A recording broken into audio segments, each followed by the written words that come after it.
Hello everyone. आज के हमारे इस वीडियो का टॉपिक है ग्रेको रोमन पीरियड। इस पीरियड ने 9th सेंचुरी बीसी से 5th सेंचुरी एडी तक कवर किया है। हम इस वीडियो में सिर्फ ग्रीक पीरियड देखेंगे और इस वीडियो का पार्ट 2 इस वीडियो के बाद आएगा जो कि रोमन पीरियड कवर करेगा। So without further delay let's get started.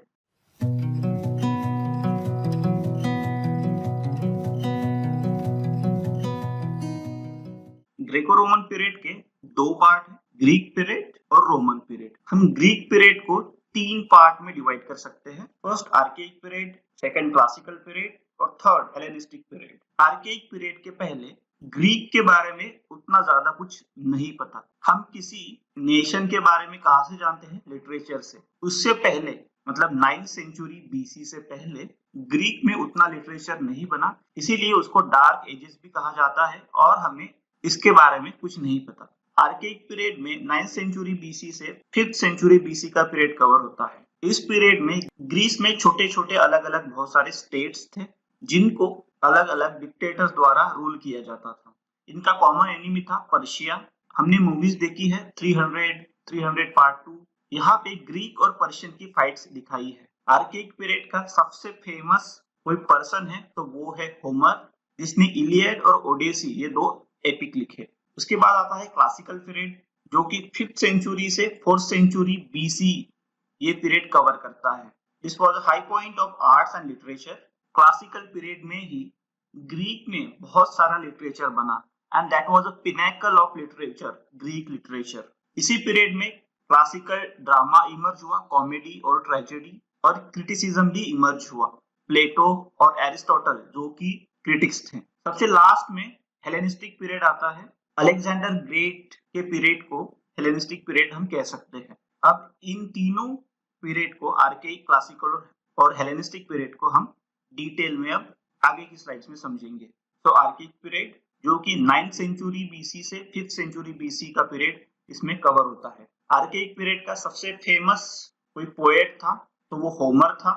He was the greatest Greek epic poet. ऐसा कहा जाता है कि वो ब्लाइंड था और होमर की लाइफ के बारे में ज्यादा कुछ नहीं पता। बहुत सारे लोगों ने उसकी लाइफ लिखने का प्रयास किया है लेकिन वो सभी ऑथेंटिक नहीं है। होमर के सबसे बेस्ट वर्क है the Iliad and the Odyssey. अब होमर ब्लाइंड था तो ये दोनों एपिक ओरली ट्रांसमिट किए गए थे, बाद में इनको लिखा गया था। तो the Iliad is the oldest epic. ये सबसे ओल्डेस्ट सर्वाइविंग एपिक है वेस्टर्न कल्चर का। ये एपिक ट्रोजन वॉर को कवर करता है जहां पे एक्किलीज, पैरिस, हेक्टर, हेलेनो, ट्रॉय, एगामेम्नन, इनके इर्द गिर्द ये एपिक रिवॉल्व करता है। नेक्स्ट है the Odyssey. The Odyssey is the sequel of the Iliad. इस एपिक में ओडेसियस या फिर रोम में उसको यूलिसिस कहा जाता है, इसकी जर्नी को दिखाया है। ट्रॉय की वॉर खत्म होने के बाद सभी हीरोज अपने अपने घर जाते हैं। ओडेसियस भी ट्रॉय से लेकर इथाका जो कि उसका होम किंगडम है वहां पे निकल जाता है, लेकिन बीच में बहुत सारे हर्डर्स आते हैं, कैटास्ट्रोफ्स आते हैं। उनको पार करते करते 10 साल में वो इथाका पहुंचता है। इसकी स्टोरी ओडेसी में है।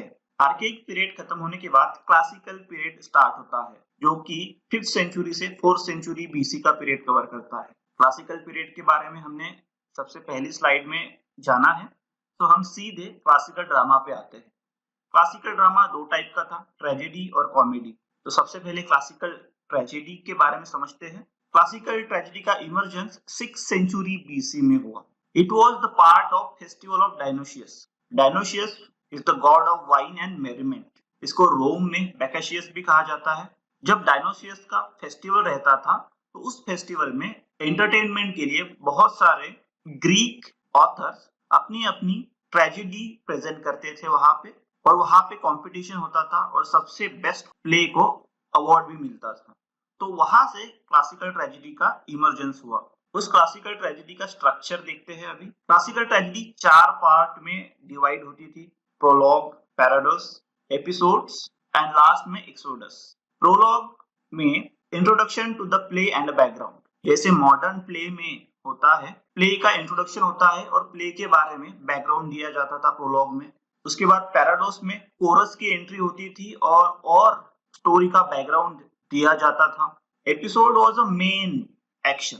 एपिसोड में मेन एक्शन होती थी जो कि जनरली 5 एपिसोड्स में डिवाइड होती थी, और एक्सोडस इज द कंक्लूजन। इस कंक्लूडिंग पार्ट में गॉड का इंटरवेंशन होता था, क्योंकि प्ले बहुत सारा फैल जाता था और एंड में गॉड आते थे और प्ले को सही कर देते थे। इस गॉड के इंटरवेंशन को डेउस एक्स मशीना भी कहा जाता है। ग्रीक के कुछ फेमस ट्रेजेडियंस थे, उनके बारे में जानते हैं आप। सबसे पहले Aeschylus, he was called the father of tragedy. उसने ऑलमोस्ट 70 to 90 प्लेज लिखे, लेकिन बहुत ही कम सर्वाइव हुए हैं। एस्किलिस ओरेस्टिया ट्रिलॉजी के लिए बहुत ज्यादा फेमस है। ओरेस्टिया ट्रिलॉजी में एगमेम्नन, द लेबिशियन बियरर्स, द यूमेनाइडीज, ये 3 प्ले आते हैं। इन तीनों में एगमेम्नन, उसका बेटा ओरेस्टियस और उसकी बेटी इलेक्ट्रा, इनकी स्टोरी कवर होती है। जब एगमेम्नन ट्रॉय की वॉर लड़ने के लिए गया था, एगमेम्नन की वाइफ क्लेटेमनिस्ट्रा ने अपने लवर के साथ, जिसका नाम एजिस्थस था, उसके साथ मिलकर एगमेम्नन का मर्डर करने का प्लान बनाया था। जब एगमेम्नन ट्रॉय की वॉर होने के बाद आता है तो क्लेटेमनिस्ट्रा अपने लवर के साथ उसका मर्डर करती है। उसके बाद में इलेक्ट्रा अपने भाई ओरेस्टियस के साथ मिलकर एजिस्थस और अपनी मदर क्लेटेमनिस्ट्रा का मर्डर करते हैं। Clytemnestra was the sister of Helen of Troy. जब लेडा द स्वॉन ने 2 एग हैच किए थे, उनमें से एक अंडे से क्लेटेमनिस्ट्रा निकली और सेकंड में से हेलेन निकली। But murdering a mother is a big crime, तो उसके बाद यूमेनाइडीज ओरेस्टियस के पीछे लग जाती है और उसको टॉर्मेंट करती है। यूमेनाइडीज को फ्यूरीज भी कहा जाता है एंशिएंट ग्रीस में। तो that is the story of Oresteia trilogy. Aeschylus के बाद सबसे इंपॉर्टेंट ग्रीक ट्रेजेडियन थे Sophocles. He was Aeschylus contemporary. इसने भी ओवर 100 प्लेस लिखे, लेकिन कुछ ही सर्वाइव हुए। Sophocles was famous for Theban trilogy. अब थीबन ट्रिलॉजी में ओडिपस टायरनस या फिर Oedipus the king, Oedipus at Colonus and Antigone, ये 3 प्ले शामिल है। थीबन ट्रिलॉजी में ओडिपस और उसकी बेटी एंटिगन, इनकी स्टोरी है।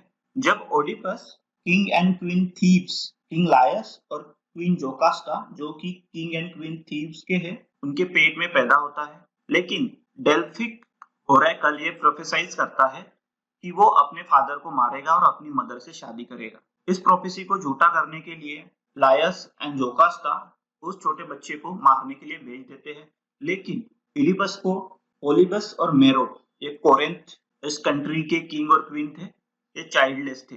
वो इसको संभालते हैं, इसको ग्रो करते हैं।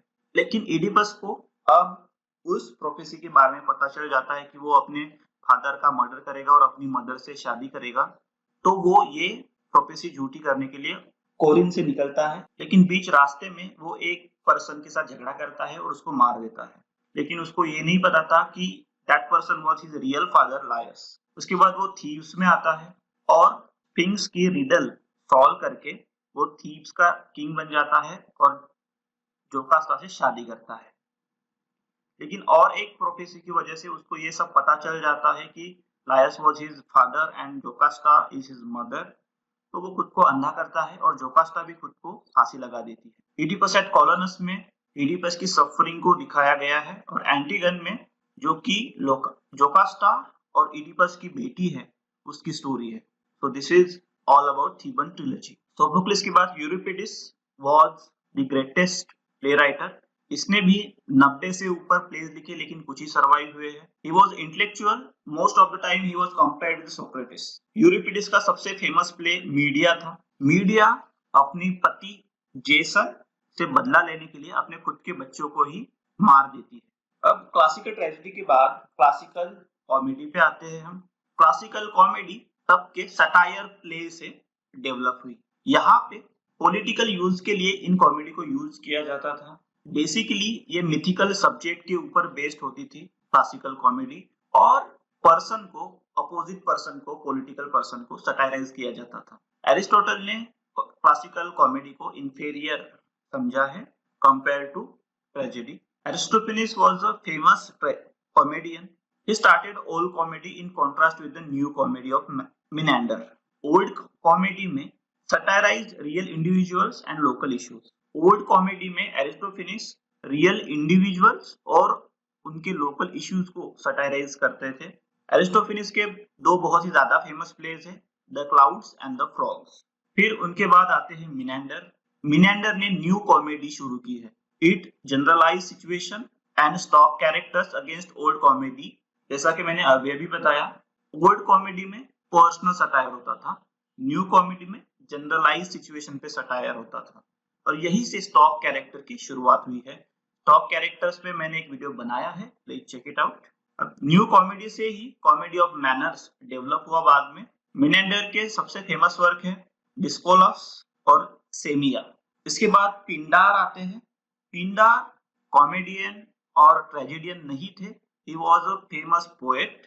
वो ओड्स के लिए ज्यादा फेमस थे, और उनकी पिंडार की ओड्स विक्ट्री ओड्स होती थी। विक्ट्री ओड्स मतलब अपनी ओड्स में जो ओलंपिक्स में अचीवमेंट किए हुए एथलीट्स थे उनको सेलिब्रेट करते थे पिंडार। बाद में पिंडारिक ओड्स से ही वेरिएशन करके अब्राहम काउली ने 17th सेंचुरी में इरेगुलर ओड्स क्रिएट किए। अब क्लासिकल क्रिटिसिज्म देखते हैं।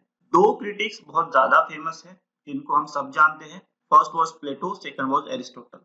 Plato was a student of Socrates. He founded a philosophical school called Academy. प्लेटो ने अकेडमी नाम का स्कूल एस्टेब्लिश किया। प्लेटो अपने डायलॉग्स के लिए बहुत ज्यादा फेमस थे।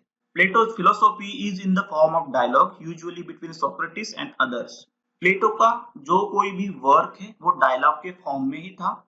उनकी सारी फिलोसॉफी डायलॉग के फॉर्म में ही थी। वो अपने वर्क में सोक्रेटिस को यूज करते थे। सोक्रेटिस उनकी फिलोसॉफी को सपोर्ट करेंगे और सोक्रेटिस का डायलॉग किसी और पर्सन के साथ रहेगा। ऐसा स्ट्रक्चर होता था प्लेटो के डायलॉग्स का। प्लेटो के टोटल में 36 डायलॉग्स हैं। उनमें से रिपब्लिक, आयोन, फीड्रस, जॉर्जियस, ये कुछ ज्यादा फेमस डायलॉग्स है। प्लेटो के बाद एरिस्टोटल आते हैं। एरिस्टोटल प्लेटो के ही स्टूडेंट थे। लाइसियम ये स्कूल एस्टेब्लिश किया, और बहुत ही फेमस चीज, वो अलेक्जेंडर ग्रेट के टीचर थे एरिस्टोटल। एरिस्टोटल के पोएटिक्स, रेथोरिक और निकोमेकियन एथिक्स ये फेमस वर्क्स है।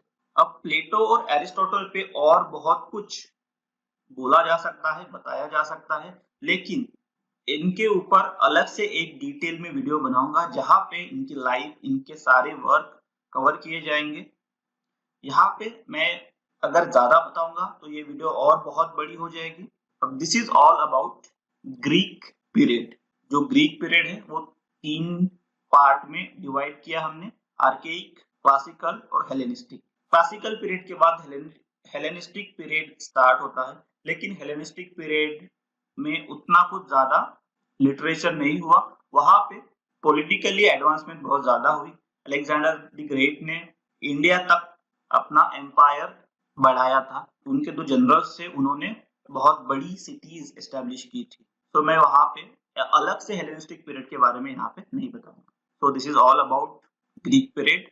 आई होप कि आपको ये वीडियो पसंद आई होगी। अगर आपको ये वीडियो पसंद आई है तो प्लीज इस वीडियो को लाइक करें, शेयर करें और हमारे चैनल को सब्सक्राइब करें। Thanks for watching and stay connected.